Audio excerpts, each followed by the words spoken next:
The check could be good. You can hit everything that I want on this contract, but it's just like, okay, cool. How are we showing up for the community now? In 2001, a 14-year-old from Chicago's West Side with a knack for wordplay and visual storytelling had an idea. Looking to augment his own wardrobe and inspired by current events, Joe Robinson, later known to the world as Joe Freshgoods, began screen printing his own t-shirts. His creations were a hit with his classmates, and over the next 20 years, Joe would nurture a story-driven brand voice encompassing apparel and some of the most coveted sneakers of the past 5 years. And it all started with one idea.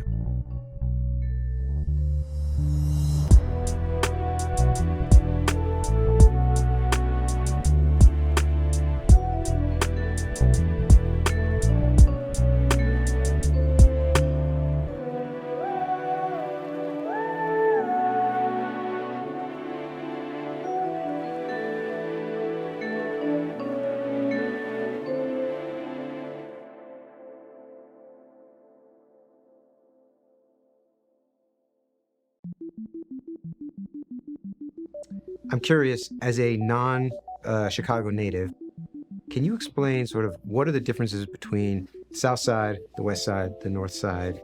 In listening to you talk about coming up, that locality seemed incredibly important.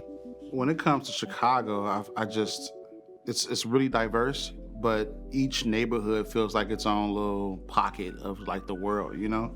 And I didn't realize how much on the West Side was growing up, but I didn't really travel on the South Side like that. I used to visit my dad's parents on the South Side, but it's just two different worlds. It's this joke about everybody on the West Side just stand on the corner and there's no grass. On the South Side, it's all about, it's more historic. So I love history. During the Great Migration, when people came from the South, they used to come to the South Side first. They went from like Mississippi, Alabama, and when you came to Chicago, the South Side was way more developed than the West Side. West Side came after. So South Side has a lot more historic landmarks than the West Side, but I think for me, I just love putting the West Side on my back because it's not too many of us that's like public figures. For some reason, the West Side feels like how it feels like when I'm in Harlem. So I think if people know what Harlem is, that reminds me of my side of town with Chicago. It's more flashy. I ain't gonna say the South Side don't have a good time, but just everything's about good time. And everybody in Chicago will tell you that. On the West Side, they party, you know, so maybe that influenced like the music and like the dance and culture too. My biggest advantage as a creative and entrepreneur is the city of Chicago and how I grew up. It influences my whole lifestyle and my storytelling. And it feels good to have a whole city that holds me down. How did your parents' professional lives inform your ambition? As a whole, I just seen my parents work hard and they made a way to make everything happen for us. I think they worked so hard. I can't remember when my mom or dad ever took a vacation. I try to take 2-3 vacations a year. I don't think my parents ever took vacations. It was just like, you know, mom and dad just worked. So I think as a whole, being an entrepreneur, I wanted to make sure that I can balance work life a little bit better than my parents probably did because it's all work. And they had to do that. What kind of opened up the realm of possibilities of being an entrepreneur and then also being a creative entrepreneur on top of that?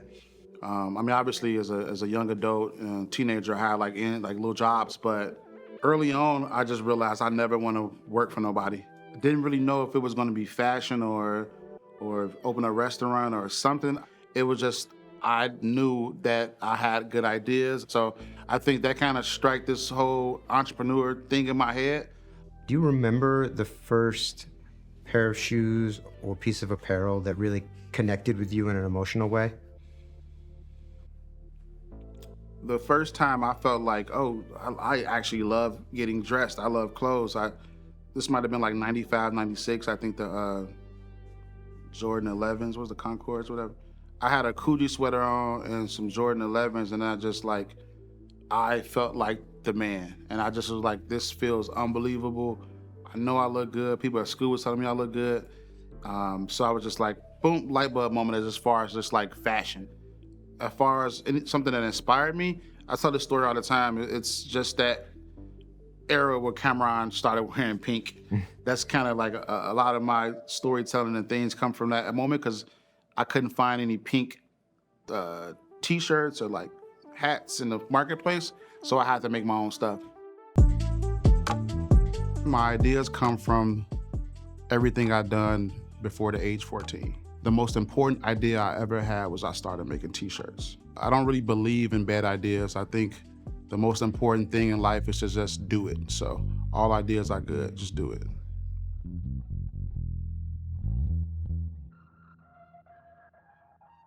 So how did you get into selling t-shirts in high school? I started wearing things that I like. This was the time in life where you can buy like the transfer paper from like an Office Max, Home Depot, whatever. I was just buying printer paper, searching these internet moments. I think my first t-shirt, which I wish I could find this stuff, was a point in time where a lot of NBA players were getting arrested. So I like put all the players' mug shots on t-shirts. In the middle of it said, "I love this game." And it was, I didn't realize what I was doing, but it was like these pop culture moments. I would like, it would happen and I would like search online on the internet and print it out. So that was one of my first tees. There was the era in time where everybody was wearing the Biggie t-shirts. It was a t-shirt with Biggie t-shirt, with Biggie in a box, you know? So it just, that's kind of how it started. It was me wearing it and then people wanted to buy it. So I think I was selling like $20 a piece back in high school. Not selling that many, but enough to have a good little lunch money. How did you even figure out how to start printing them? You buy paper, go online, you search, you know, Cameron wearing that, print it out, and I would just be in the kitchen just ironing t-shirts on the t-shirt and then go to school, sell it. That's crazy. And how were you financing all of this? Oh man, the first few times, honestly, I don't even know if I ever said this out loud. The first few, it was just so easy to steal paper.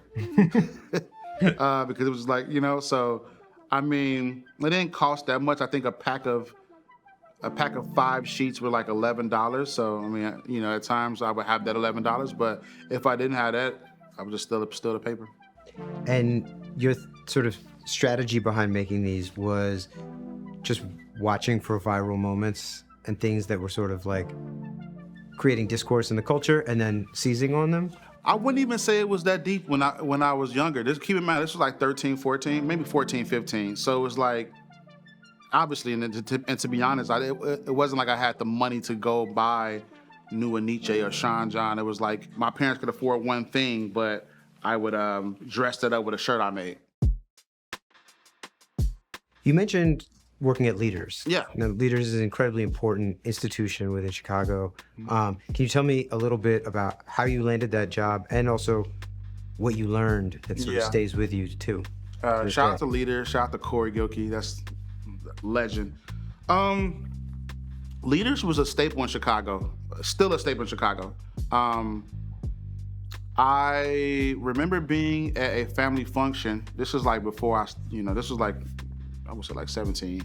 And my uncle, he came in the party with like wearing a t-shirt. It's a type of t-shirt I'd never seen before. In perspective, it was just like a Monopoly t-shirt with like black characters, but I just never see anything like that before. And he told me he got it from this store called Leaders, and I was like, never heard of it. As a young West Side kid, I just never heard of Leaders. You know, that's just not my area in town. I went from that part of town. But I started doing my research. At first, my first introduction to like Chicago retail, I worked for this brand called Fashion Geek, legendary Chicago brand, and then worked at Leaders.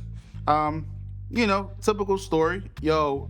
Walk in the store, can I sweep the floors? Can I clean the toilets? Can I just be here?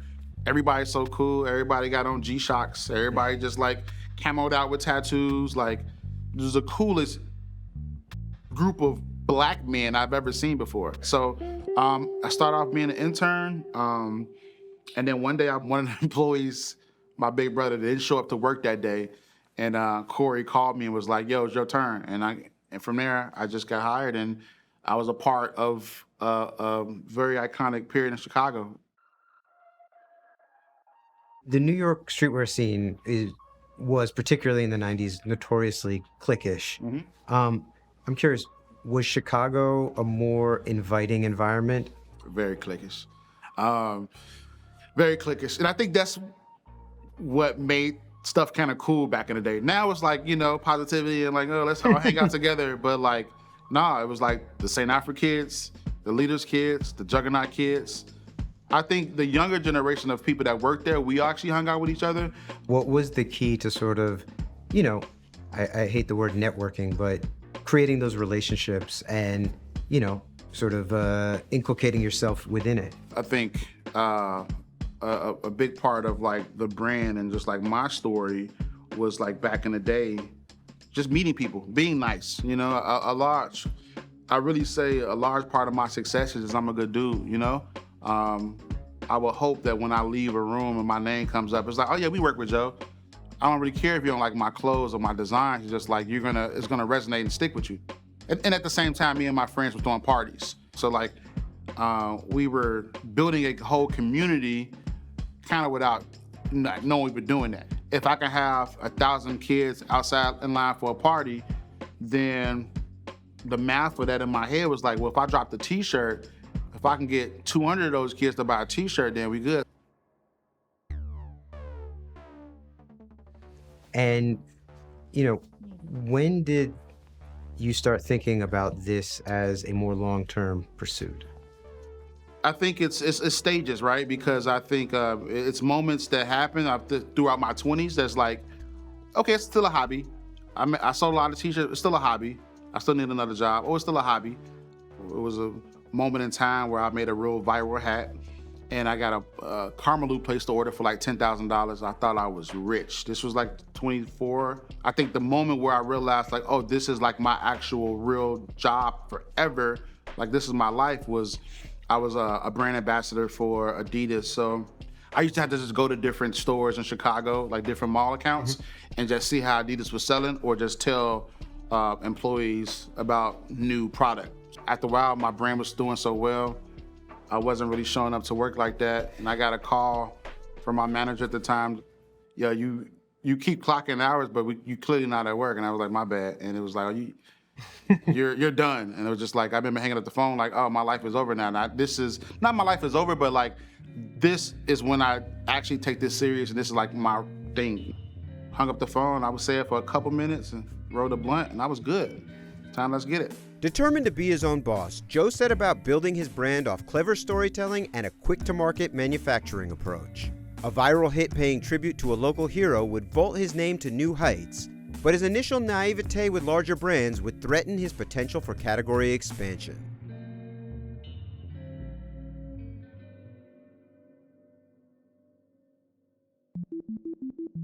How were you gaining sort of the education around how to build the business on like a real sort of fundamental, like start the LLC and, getting an accountant and filing, whatever tax stuff you have to? I don't really come from a background of financial literacy in that sense. So I think I'm very happy that, we made it this far, but it's been a lot of growing pains and just like learning. I learned lessons early on because I was like the king of cease and desist. In my early stages of my brand. I got a text from one of my friends at the time, he owned a brand with a similar name. And he was like, yo, Joe, you can't do this, and ignored him. And as one does. Right. And I had it was a lot. I got a cease and desist from Champion. I got a cease and desist from Kanye, I got a cease and desist from Rihanna. This is like early on. So I just learned the game as far as how to be structured, like legally. When you first got that first cease and desist, did you panic? Were you? Oh, for sure, yeah. Because it's like, oh man, what is this? Am I in jail? But when I learned and also in that era, that was the time in streetwear where everybody's putting their cease and desist on t-shirts. It was like actually a badge of honor, like, yo, Champion is a big global brand, but they just sent a cease and desist to this dude in Chicago. So I never was afraid after that first one because it was something I got to post online. 9 times out of 10, if it was like a cease and desist that's more favorable to the artist or creator, they just want you to take it offline. They're not asking how many you sold. So most of these cease and desists, I like I made all my money, and it was just like, okay, they reached out, I just stopped. How did your sort of philosophy around design start to evolve as you're, starting to do more and more drops and building an audience? I was starting to build a buzz off just like creating merch off viral moments. I built such a cool scene in Chicago where I would come up with an idea on Monday, send it to my printer Monday night, and then it'd be done Tuesday night. 12 years ago, it was just like, yo, this just happened on TV yesterday. How is it a shirt already ready for to sell the next day? And this is you in Photoshop and Illustrator?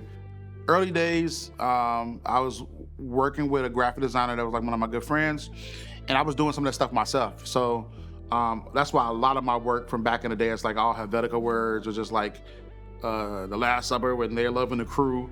Everything was very like for that time. But yeah. I just built a buzz. I got a buzz off just creating these viral T-shirts. I did a way better job when I was a younger person as far as seeding it and giving it away to people.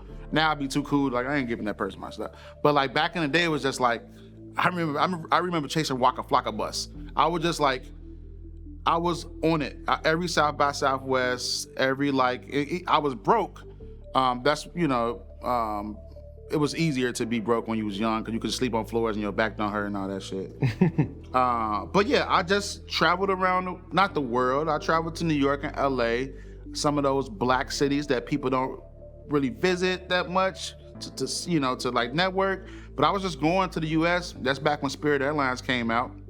Those $60 flights. And I was just travel and meet people. And that's kind of that sense of like community and just creating like these viral T-shirts. And it just, I would say like every 3-4 months I had like a viral moment. I think luck has played 25% a role in my life, but being at the right place at the right time is more so it.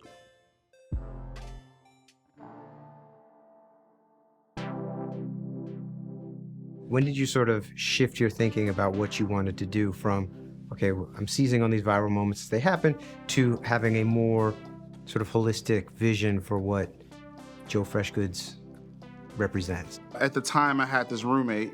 He's a really great and big photographer now, but trash hand. He was my roommate. This was around the same time Instagram popped off. I had a roommate that was like becoming one of the best photographers in the world.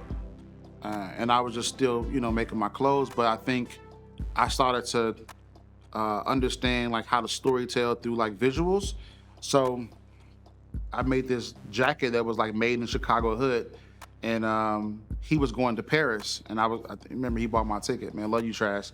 He bought my ticket to Paris, and I shot this very viral picture. And when I say viral, I mean in terms of Chicago. I don't know if it went viral to the world, but flying back home was like, yo, this dude from the West Side, like, have this article of clothing next to Eiffel Tower. But I think my visuals got better, you know? And that made me take this a little bit more serious. And then the big thing, honestly, is my Obama collection I did, which I'm thankful every day I didn't get a cease and desist for. His term was over, and it was a collection just saying thank you.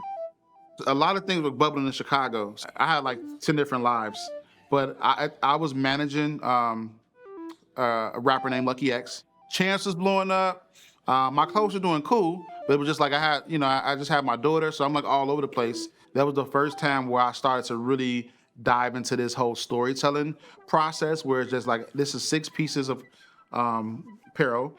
Let me make one T-shirt that just says Malia, you can smoke weed at the bottom. One T-shirt I did with Michelle Obama that was like based off the high school she went to. So it was like each piece was speaking to a different family member, and that changed my life. Chance had just won a Grammy. He came into the store. He's like, bro, I love this stuff. Let me just model it, and we could figure out numbers and shit later. I'm like, what? He ended up wearing this Obama collection, and we dropped a lookbook for it. Keep in mind, Chance, hot as fish grease, and that the money I made off this Obama collection was like the investor I always needed. I never really believed in having taken on an investor and stuff like that. Not saying at that time people was like trying to throw me money, but I'm the type of person where you give a person like me 10 grand and I'm gonna make that stretch. The money we made off that collection, I was like, that was like the moment I was looking for. What was the kind of volume that you moved? It was a point in time where I made like $20,000 every hour. Just checking my phone. Every time I refresh, like, damn. It was my first time learning about taxes. It was my first time learning about like proper cuts between like somebody you work with. Yep. You know, it was the first time I learned about fulfillment like that.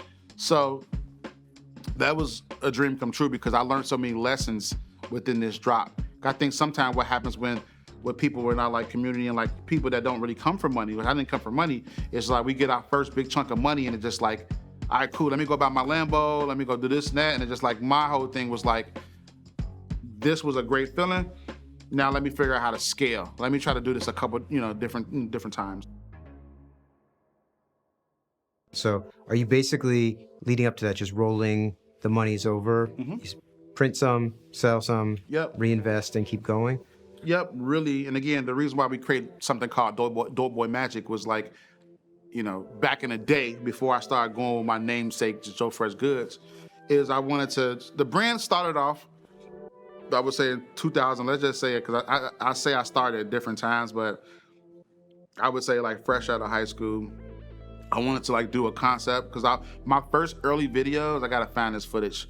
I used to record videos and put it on, like that's back when Facebook, you can like upload MacBook Pro videos directly to Facebook. So that was my first early commercials, and it was just like, let me take this t-shirt, let me make 12 t-shirts, let me package it up like dope. I'm communicating with the consumer that these shirts cost me $12, but I'm gonna sell it to you guys for $25. And that's how I was like, that started a minute, before the Obama stuff, but it was just, I was very transparent with consumers. Like, This cost me this much, I'm showing you the process, I'm showing that I'm silk screening it, now I'm about to sell it for this much and we're gonna keep rolling it over. So I've always been about that. I think one of the most important things that, I often think about is like not really rushing into like full scale cutting. So I think sometimes you alienate your customer and your consumer if you just like change too fast. So, one thing that I always appreciate is like the art of the t-shirts. That's always been my canvas. So, I think, these are a couple of examples of just like, whether it be a release date for something big, whether it be like sneaking in my kid's middle name or putting in my grandma's birthday and the phone number, is like a lot of the things I do is like, it's all meaningful, I think with this shirt right here in particular, it was super cool. This is for a New Balance that we had dropping. With the style of picture we picked, I kind of wanted to pay homage to that DC nightlife culture, you know what I'm saying? So that was that. And then like Deshaun Photography, Deshaun is my middle name, you know what I'm saying? So I wanted to come up with something very like, little abstract name, like let me just use my own name. And then oftentimes with the phone numbers that I put on my tees, that's always like somebody close to me's birthday. And it's another example too, as I've gotten older, I started to become like a history nerd. So I often like to Google addresses and figure out places where things used to be. This particular t-shirt is a part of my house music collection. So I like wanted to start to Google and do a little deep dive into like, well, what would merch look like at a fictional spot? And like, oh shoot, this address we have for this spot was actual name, the address of a big disco spot that was on the west side back in the day. So, it's very important for me to just like not give people the full story, but just like little moments of my life and spread it out throughout the art.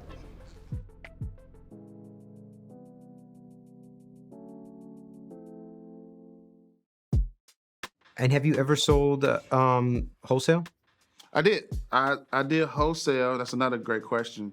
Because I didn't realize I had so many areas of my life.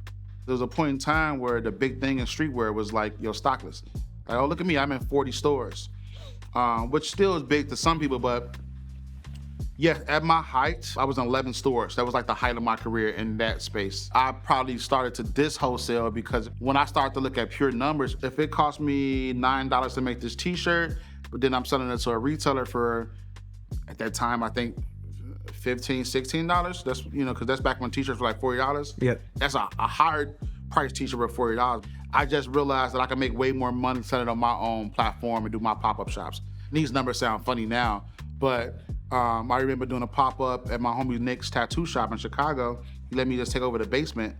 And I did like 15K, you know what I'm saying? I was just like, okay, we cooking. A fashion show nowadays, it might cost us $500,000 to put on a really good fashion show. But back in the day, it was just like word of mouth. Let's link up in the street. And it was just like, everything was just like easy when, you know, so yeah. You mentioned, sort of gaining an appreciation for storytelling and figuring out how to insert that into the stuff that you were making. And I'm curious, what were the competitive brands, designers, people either in the space or adjacent spaces that you were looking at and being inspired by?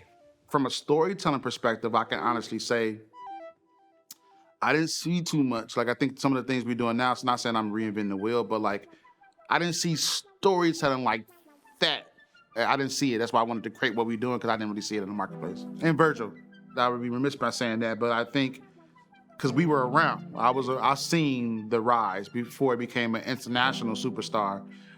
Him being in Chicago, doing what he doing, had a party called Super Fun Party. I saw that, so I think how he told stories and like how he was able to connect different worlds, I think that he's a big, influence to a lot of stuff that we do. A lot of your contemporaries or peers in the space, they'll come out and enjoy some success and very quickly fall down the rabbit hole of cut and sew and trying to make things of a very, very, obviously ambitious and high quality, but it creates challenges for them. And I've noticed that although you obviously have higher end pieces within your lines, stuck to sort of the basics and the staples in a very sort of earnest way. Was that purposeful? Did you feel pressure? Great that you said that, because I see that too, where I feel like you get that level of success and I don't want to say turn your back on the group of people or your customer base, but I've been paying attention to that for a long time. So I wanted to make sure I never fell into that trap. I just never wanted to change things up too far from what I have going on, while at the same time just scaling and making sure so I never got comfortable. It's just I wanted to make sure that I was like growing slowly. So as I was getting older, I obviously saw my pieces and my tees and my space maturing, but I didn't want to go too left field and just alienate everybody that's been with me from the start. At what point did the blue chip brands start, knocking on the door, talking about collaborations and those kinds of, larger partnerships? I've been lucky, I would say, because I've been in collabs for a long time. I think the deals and the money I get has changed, but I think a part of my success is, people even if you can't Google it, everybody in Chicago, if you know, you watch me. I ran you up at Leaders. I probably ran you up at Nike Town. I'm still outside. It's like you can touch the success because you've been there too. If you're coming to Chicago, there's no shots to no other creators, even back in the day. For the most part, you were come to me, and that was just early on.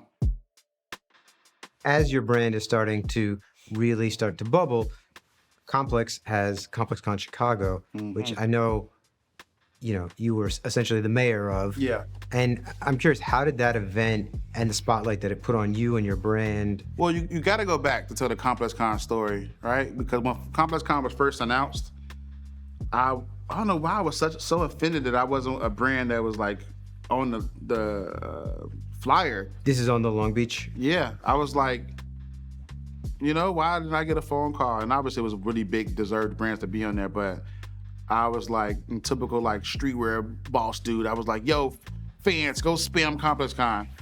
And I just told my whole network of people to like spam the ComplexCon, like DMs and like comments. And then I got you got a DM from ComplexCon like, yo, chill, we see you. And that was kind of the start. I love the team at ComplexCon, but I think me getting left off or not even being in the know that this was happening, I was like a little offended. And I think I ended up going to that first ComplexCon. I ended up, remember, like Virgil helped me get in because I didn't buy a ticket. I just bought a plane ticket to pull up outside and expected somebody to just let us in. But it's an interesting journey because the first ComplexCon I had to like sneak in with Virgil. And then the second ComplexCon, I was like, you know what? Let me do a pop-up across the street from ComplexCon. So I did that, and then after that, I got locked in with ComplexCon. It was just like, and I don't know, man. I would say like I don't think I've ever had like a big brand behind me, but like my booth was always kind of just popping, and I built a natural good relationship with ComplexCon. They always took care of me, and so when it came to Chicago, I was like, oh, this is like a finesse. Yeah, I remember my feet hurting at the end of that weekend, but I made so much money. Yeah. And was that the same year as the All-Star came to Chicago? The year Or before. that was the year before? Yeah, ComplexCon was 2019 in Chicago, and then All-Star Weekend was 2020. Yep. Okay. Yep. What did I learn from my biggest mistake? I like to think that my biggest mistake was actually one of my greatest come-ups because I got to learn from the mistake and it helped me out.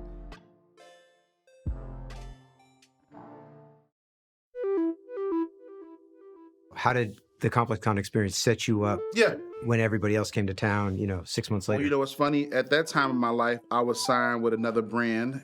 I wasn't really that happy about like what was going on. And I think that taught me a valuable lesson too. That's why I'm so big on like talking to my peers about like sneaker deals, because it's just like, it's not a book for sneaker deals. Obviously, a lot of us, we want our first shoe, and sometimes we might sign that deal that we might not be happy at, but because we want to get ourselves in the door. So I think I essentially did that, but I remember signing my first deal with this brand without a lawyer or anything. It was just like, they met like me in a hot lobby of a hotel. I signed it, and it was like, cool, let's go. So for ComplexCon in Chicago, one of my employees was like, yo, because my store was open at the same time as ComplexCon was going on. One of my employees was like, yo, New Balance is at the shop. They wanted to just learn more about you. And I was like, the fuck? Oh, New Balance? I don't wear New Balance.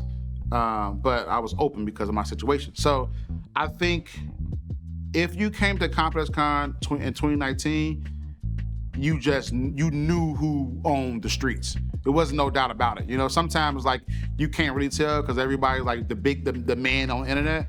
I think if you was a brand and you wanted to just do some market research for All-Star Weekend happening in 6 months, you came to ComplexCon, you was like, oh, this is his city. So New Balance was like, they wanted to make a big splash at All-Star Weekend. I don't think at that time, I've never really seen New Balance have a place at an All-Star Weekend. So they just knew it was coming to Chicago. You gotta tap in with the mayor. So they tapped in with the mayor. Coming off back-to-back wins in his hometown, Joe gelled with a new footwear partner, releasing a series of beloved sneakers that helped revitalize that brand. Meanwhile, as Joe's own brand has continued to grow, his sights are increasingly set on ways to leverage his talent for community building and a greater good.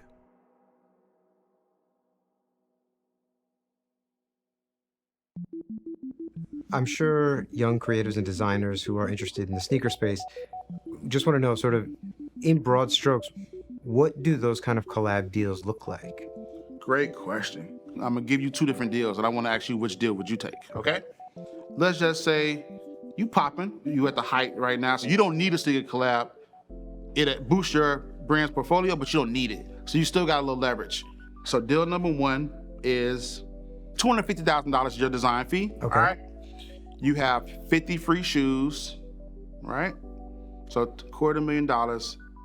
You have 50 free shoes to do whatever you want to do with it. And you could seed those, or you could sell them for... I mean, you can sell it, but you're not encouraged to.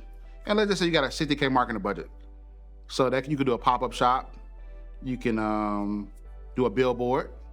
You could do a video, commercial. So again, that's $60K marketing budget. You can do whatever. You can hide it and tuck it. You can spend 30 on whatever and whatever. $250K in design fee and 50 shoes to do whatever, right? So that's deal number one. Deal number two is no design fee, 150K marketing budget, okay? But with deal number two, you have to buy your shoes at wholesale and sell them retail, you might have terms. You might not have to front that whole bill up front, but it's a little bit more hard work. Which deal are you taking? Dinner with Jay-Z. Right? No. It always leads back to that. I'm gonna take number 2. But why you? Because if my brand is popping and I feel like I can move the merchandise, there's a ton more money plus more exposure. For sure. And so if you can, particularly if you are moving and creating product in adjacent spaces like apparel, Yep. then you can package sneakers with high margin goods like t-shirts and sweatpants and stuff like that, and use that $150,000 in marketing to sort of double dip. At least that's how would you think about it? Well, I didn't know. I had to learn, and I'm gonna let people decide which deal they think I took. You know what I'm saying? But the thing about deal number 2 is it's more hard work. Yes. Because let's just say, you gotta understand. But are you mad at anybody that takes deal number 1? No, I mean, Because deal number 1 is easy. $250,000 guaranteed. Yep. A bird in the hand. There's a lot of things that can go wrong. Exactly. And particularly in the moment that we're talking about, there could be, for example, a global pandemic that happens. That's one thing I didn't say is, what the difference of the deals is, with deal number 1, the brand controls the allocation. Okay. So it's like you can't control what stores they go in.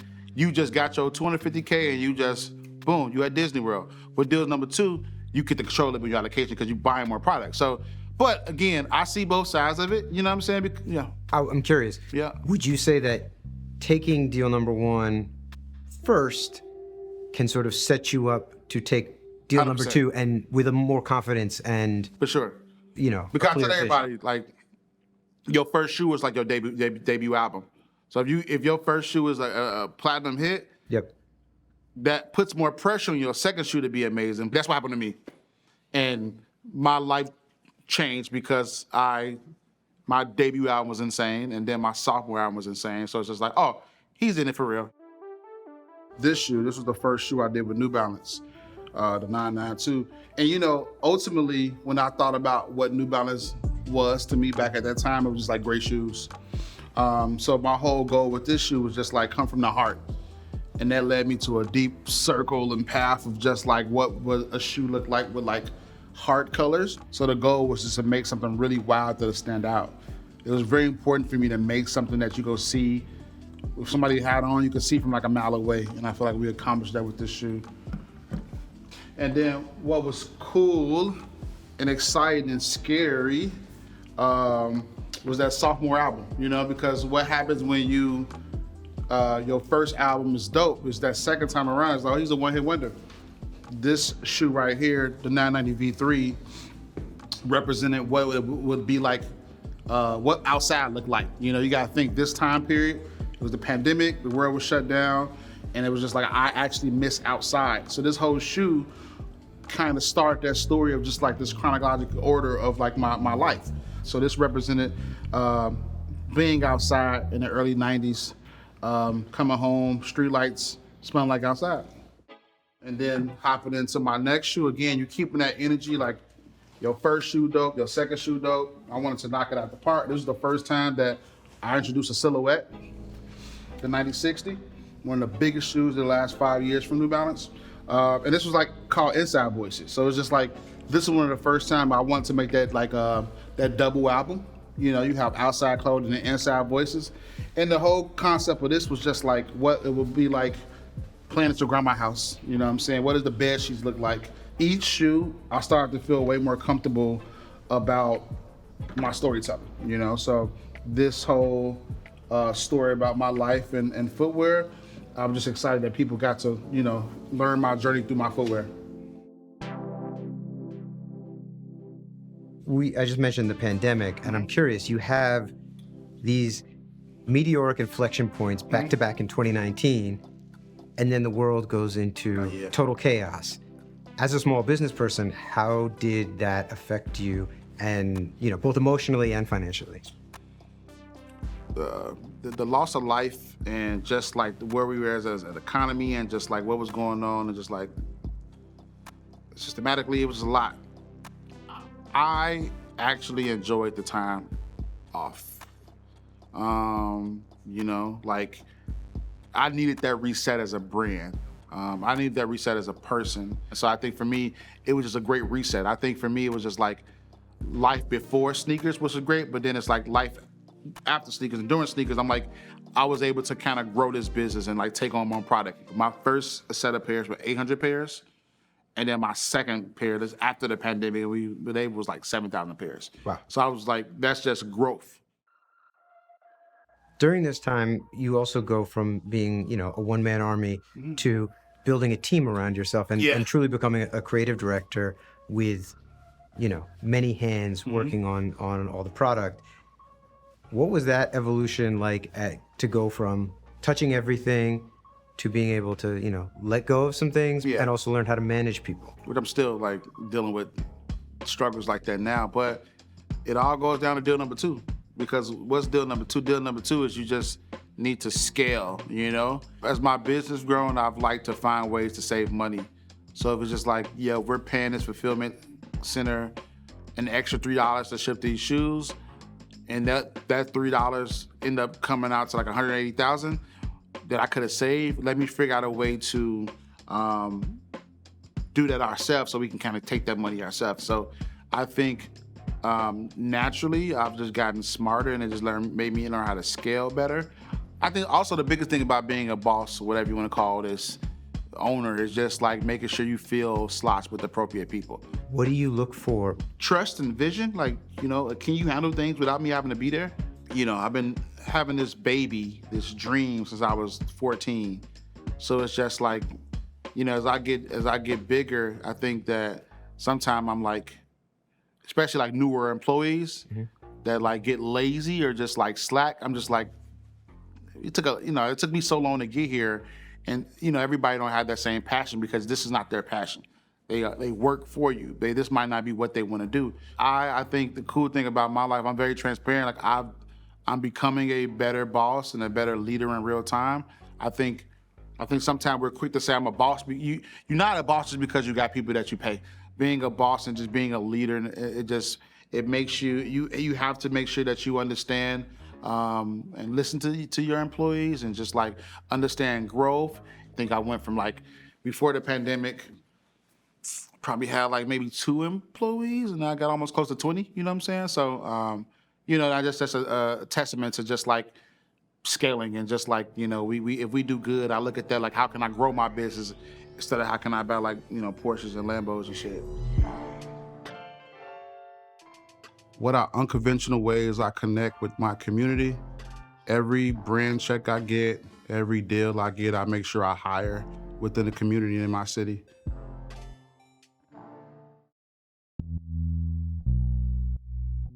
What is the next deal that you're looking for? I have this imaginary checklist in my head of things that I've always wanted to do, design a, festival merch for Lollapalooza, check. Do an activation at the Olympics, check. Design a shoe, check. Open up a store, check. Design a jersey for the Bears, check. Buy a home, check. Buy my dream car, check. My kids are good. I've hit a lot of check marks, so I think for me, I think the next level of this is not really like a deal, but it's more so a partnership in real life besides like product looks like. I think that me and my team, we've kind of lightly then turned into an agency. So, I think I'm very proud of some of the stuff that's coming out this year, stuff that's coming out next year, but I think the world is going to start to see like Joe Freshgoods behind the lens a little bit more. I think storytelling and just like visuals is becoming our strong points. You talk about doing this agency work, and it strikes me that both, what you bring to the table and is probably among the most valuable assets for any brand, which is community. And it's the hardest thing for a brand to cultivate. Yeah. What do you think is the key to doing that? The pandemic is when I launched my nonprofit, so Community Goods. It started off illegally. I was like, I'm gonna make this t-shirt and all the proceeds are gonna go to these 5 Black businesses, and I was doing that a lot. So it started off from that, and it was just like, I kind of started to feel guilty selling stuff, and I still do sometimes. I feel like if I can have 1,000 kids lined up for a shoe, how can I use this power for good? I've always been about community, but that was from like a party point of view. Like I can have people lined up for stuff. I think as I've gotten older, especially like the last like 5-6 years, it's just been all about community. It's all about being like a lot of the grammar and high school kids in Chicago. And you know, when you're working with me as a brand, that's like one of the first things I bring up now. It's like the check could be good. You could hit everything that I want on this contract, but it's just like, all right, okay, cool. How are we showing up for the community now? This is part of the brand's DNA now. It's just like all about community and storytelling and how we give back to people.